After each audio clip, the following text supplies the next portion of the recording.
অসংখ্য ছিদ্রযুক্ত নরম তুলতুলে নাস্তাটা থাকলে আর কিছুই লাগবে না। আসসালামু আলাইকুম এভরিওয়ান। আজকে আমি শুধুমাত্র 1 কাপ আটা দিয়ে অসংখ্য ছিদ্রযুক্ত নরম তুলতুলে নাস্তাটা তৈরি করে আপনাদের সাথে শেয়ার করব। এই নাস্তাটা তৈরি করা যেমন সহজ, খেতেও হয় অনেক বেশি সফট। এটা আপনারা চাইলে ভর্তা, ভাজি বা মাংসের সাথে তৈরি করে পরিবেশন করতে পারেন। যেটার সাথে পরিবেশন করেন না কেন, খেতে কিন্তু দারুণ লাগে। তো এই জন্য এখানে একটা মিক্সিং বলে 1 কাপ আটা নিয়ে নিচ্ছি। এরপর এর সাথে দিয়ে দিচ্ছি স্বাদ মতো লবণ আর 1 চা চামচ চিনি।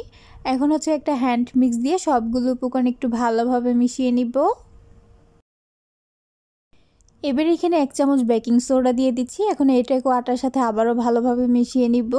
আর এখানে কিন্তু বেকিং পাউডারটা দেওয়া যাবে না, বেকিং সোডাটাই দিতে হবে। এতে করে নাস্তাগুলো অনেক বেশি ছিদ্রযুক্ত হবে। শুকনো উপকরণগুলো মিশিয়ে নেওয়া হয়ে গেলে এবার এর মধ্যে অল্প অল্প করে কিছু পরিমাণ পানি দিয়ে ভালোভাবে মিশিয়ে একটা মিডিয়াম ঘনত্বের ব্যাটার তৈরি করে নিব। ব্যাটারটা তৈরি করে নেওয়ার পর আমি এর ঘনত্বটা আপনাদের দেখিয়ে দিব। আর এই ব্যাটারটাকে কিন্তু একটু ভালোভাবে মিশিয়ে নিতে হবে যাতে এর মধ্যে কোনো প্রকার লাম্পস না থাকে। তো এই তো আমি এমন একটা মিডিয়াম ঘনত্বের ব্যাটার তৈরি করে নিয়েছি। আশা করছি আপনারা দেখেই বুঝতে পারছেন এর ঘনত্বটা ঠিক কেমন হবে। এবারে ব্যাটারটাকে একটা সাইডে রেখে দিয়ে চুলায় একটা প্যান বসিয়ে দিয়েছি। এখন এই প্যানের মধ্যে একটা টিস্যু পেপার দিয়ে এভাবে করে সামান্য তেল লাগিয়ে নিচ্ছি।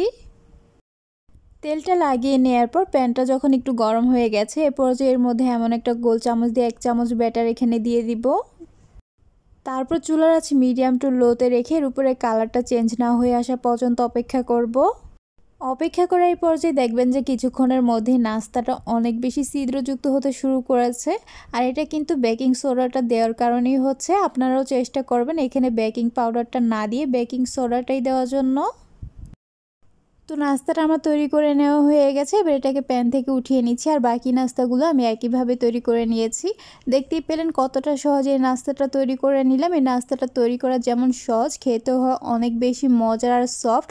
ভর্তা, ভাজি বা মাংস যেটার সাথে পরিবেশন করেন না কেন, খেতে কিন্তু একদম জমে যাবে। আশা করছি আমার এই সহজ রেসিপিটি আপনাদের ভালো লেগেছে। ভালো লাগলে আমার পেজটা ফলো করার অনুরোধ রইল, তার সাথে আমার চ্যানেলটা সাবস্ক্রাইব করার। তাহলে আজ এ পর্যন্তই, আবার দেখা হবে নতুন কোনো এক রেসিপিতে। সে পর্যন্ত সবাই অনেক বেশি ভালো থাকবেন, সুস্থ থাকবেন। আল্লাহ হাফেজ।